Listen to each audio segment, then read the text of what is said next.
बिस्मिल्लाहिर्रहमानिर्रहीम। अस्सलाम वालेकुम व्यूअर्स। आज हम मैनेजरियल स्किल में से एक स्किल सीखने जा रहे हैं, टाइम मैनेजमेंट की स्किल, जो कि स्टूडेंट्स, टीचर, प्रोफेशनल्स जिनका तल्लुक किसी भी शोबा है ज़िंदगी से हो, वो इस स्किल को सीखकर अपनी वर्किंग कैपेसिटी और कैपेबिलिटी को इन्हेंस कर सकते हैं। हम इस स्किल को इंशाल्लाह सीखने के लिए आज शॉर्ट टाइम में इसको हम सीखने की कोशिश करेंगे। इससे पहले कि हम अपने आज के इस टॉपिक की तरफ जाएं, तो अगर आपने हमारा चैनल सब्सक्राइब नहीं किया तो सब्सक्राइब कीजिए, बेल आइकन को दबाइए ताकि हर नई आने वाली वीडियो का नोटिफिकेशन आपको मिलता रहे।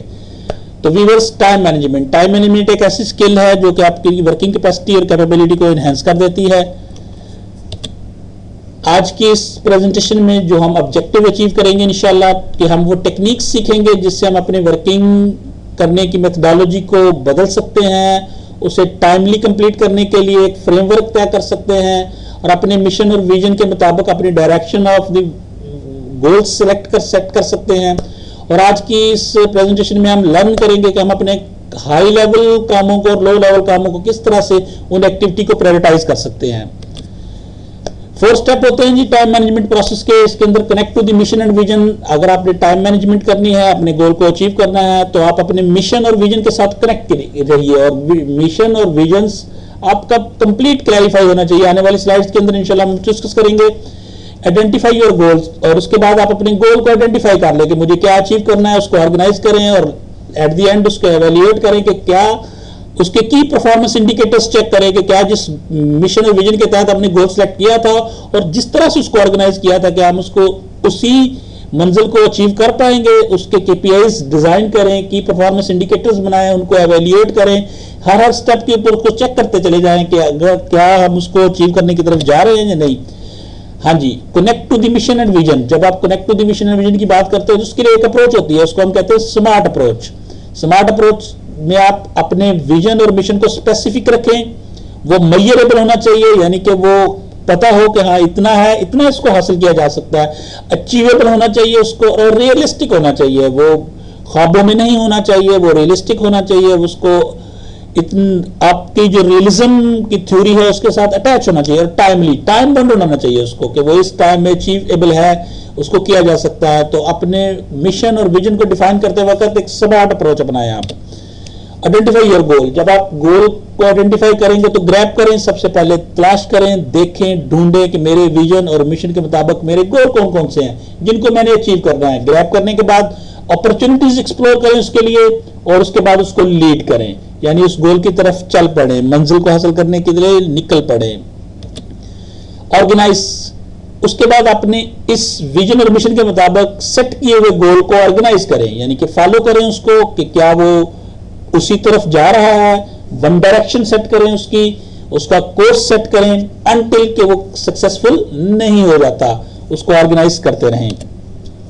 एवेल्युएट करें। एवेल्युएट का एक मेथड है, इसको 5S मेथड कहते हैं। 5S मेथड के अंदर आप सबसे पहले सॉर्ट करें कि आपको करना क्या है, उसके बाद सेट इन ऑर्डर, उसकी तरतीब दुरुस्त करें कि पहले कौन सा करना है, फिर कौन सा करना है और फिर कौन सा करना है। उसके बाद इसको रिफाइन करें, मजीद इसको ऑब्जर्व करें, एनालिसिस करें, इसको शाइन कर लें, और चौथे मरले के ऊपर इसको स्टैंडर्डाइज कर लें। जब आप समझते हैं कि आपके सेट किए हुए काम को इस तरह से अचीव किया जा सकता है, वो स्टैंडर्ड आप सेट कर लें। फिर उस स्टैंडर्ड को 5वें मरहले के ऊपर, यानी 5S की जो थ्योरी कहती है, उसको सस्टेन कर लें। फिर जब इस साइकिल को दोबारा चलाएंगे तो वो इन ऑल टाइम वो अटेनेबल गोल होगा आपका। टाइम मैनेजमेंट की कुछ स्किल्स हैं जिसमें प्रायोरिटाइजिंग है, स्केड्यूलिंग है, कीपिंग टू डू लिस्ट बनाने की है, डेलीगेटिंग की है, अपने काम को डेलीगेट कर सकते हैं, रेस्टिंग है कि कंटिन्यूसली काम करने से आपकी हेल्थ भी इफेक्ट हो सकती है, लिहाजा जरूरी है कि हेल्थ मेंटेन रहे और आप टाइम मैनेजमेंट के स्किल के अंदर इसको भी शामिल रखें। इंशाल्लाह इनमें से कुछ स्किल हम सीखने भी जा रहे हैं। टाइम मैनेजमेंट स्किल्स के अंदर कुछ टूल्स हैं जो कि आज के इस डिजिटल दौर के अंदर बेशुमार टूल्स अवेलेबल हैं।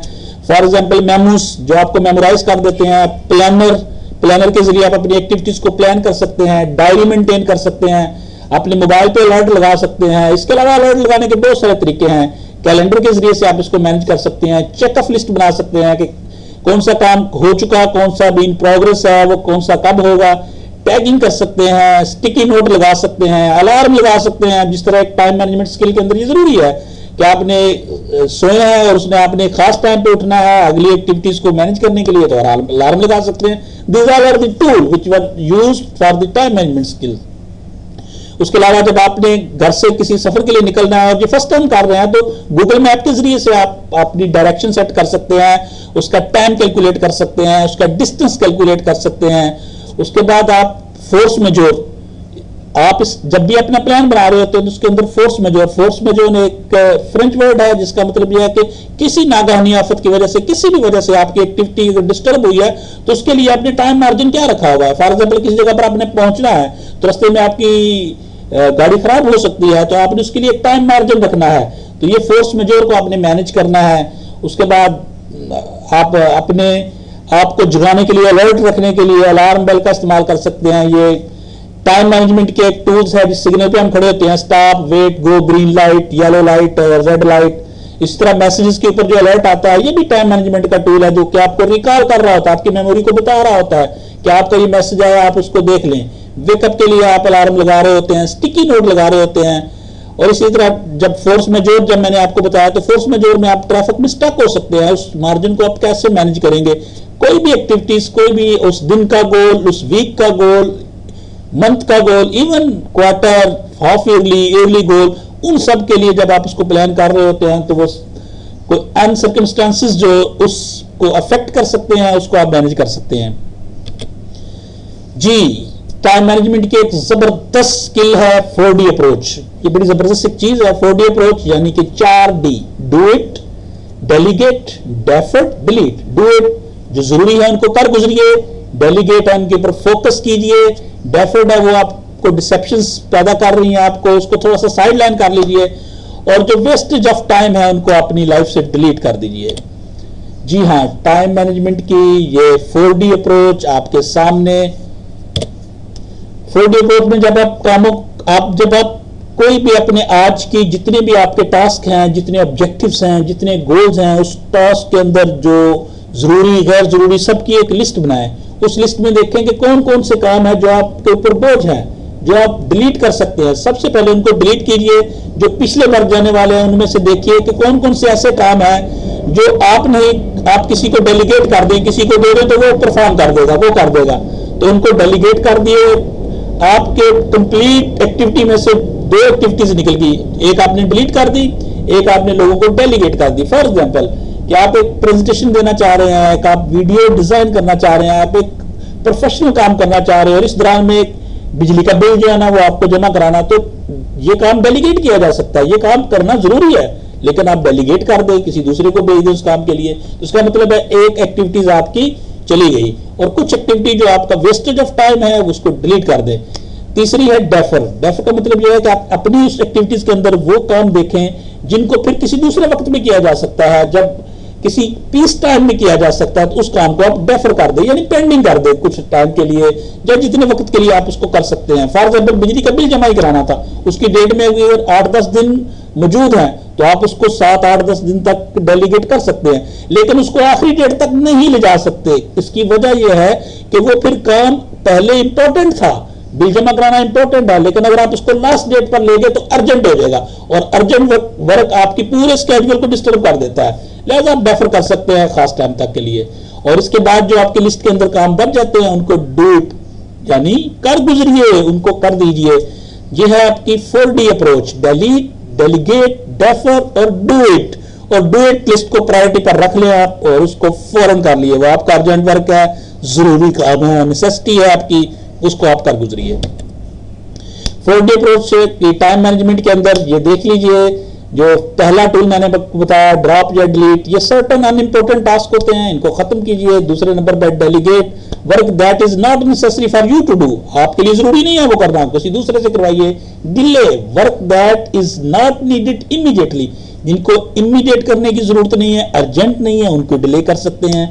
डू व्हाट इज एसेंशियल, जो जरूरी है, but adds the most value, जिनकी वैल्यू ज्यादा है, वो आप इंपॉर्टेंट है आपके लिए, आपके माइलस्टोन के साथ उसका ताल्लुक है, तो डू इट। ये 4D अप्रोच टाइम मैनेजमेंट का एक टूल जो आपको सिखाया हमने क्वाड्रेंट 1।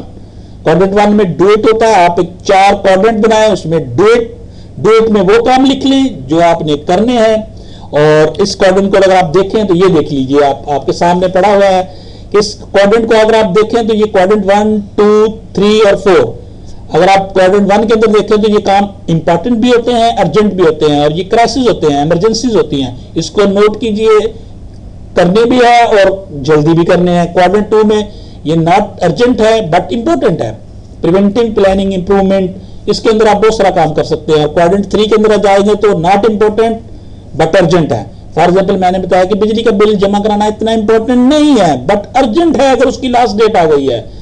इसी तरह last one is time wasters होते हैं, ये ना तो अर्जेंट होते हैं ना इंपॉर्टेंट होते हैं, ये टाइम वेस्ट कर रहे होते हैं। इसको क्वाड्रेंट 4 में रखें, कि कर सके तो कर दे, अदरवाइज डिलीट कर दे। तो जो सक्सेसफुल, जो अच्छे टाइम मैनेजर होते हैं वो हमेशा क्वाड्रेंट 2 में रहते हैं। क्वाड्रेंट 2 में आप उन कामों को रखें जिनको फोकस करने की जरूरत है, इंपॉर्टेंट है, जरूरी है, और उनके लिए आप प्रिवेंशन ले लें, प्लानिंग कर लें, उनके अंदर इंप्रूवमेंट कर लें, और वो जो आपको वैल्यू ऐड करते हैं, जो आपके माइलस्टोन को अचीव करने में आपकी हेल्प करते हैं, उन काम को क्वाड्रेंट 2 में रखें। क्वाड्रेंट 2 में रखे हुए काम आपके सबसे इंपॉर्टेंट काम होते हैं, और क्राइसिस और इमरजेंसी वाले काम वो तो आपके अनशेड्यूल्ड वर्क हैं, वो किसी वक्त भी आ सकते हैं। फॉर एग्जांपल अगर घर की टैप खराब हो गई है और उससे पानी वेस्ट हो रहा है तो वो अब क्राइसिस है, उसको अर्जेंट भी है, इंपॉर्टेंट भी है। अगर आप उस टैप को करेक्टिव मेजर्स नहीं लेंगे तो वो पानी का वेस्टेज होता रहेगा और मजीद डैमेजेस भी कर सकता है। तो क्राइसिस इमरजेंसी अनशेड्यूल्ड वर्क होते हैं, you have to do urgently and give them important, but अपने ज्यादातर टास्क को आप रखेंगे क्वाड्रेंट 2 के अंदर, यानी नॉट अर्जेंट बट इंपॉर्टेंट। जिंदगी के अंदर वो वैल्यू एडेड काम्स हैं, उस वैल्यू एडेड काम्स के ऊपर आप फोकस करें। Conclusions, I am your constant companion, I am your greatest helper, now I am time, I will push you onward, I am completely at your command, show me exactly how you want something done, and after a few lessons I will do it automatically. I am the servant of all great men and women, as well as those who are great. I have made great those who are failure. I have made failure. You may run me for a prophet or nor me for run. It make no difference to me. Take me, pain me, be firm with me, and I will place the world at your feet. Be east with me, and I will destroy you. Who am I? I am a habit. I am a habit, and time management is a habit. If you adopt this, you will do your work successfully. Thank you very much. Video देखने का बहुत शुक्रिया। अगर आपको video अच्छी लगे तो like कीजिए और अपना बहुत सारा ख्याल रखिए। बहुत शुक्रिया। अल्लाह हाफिज।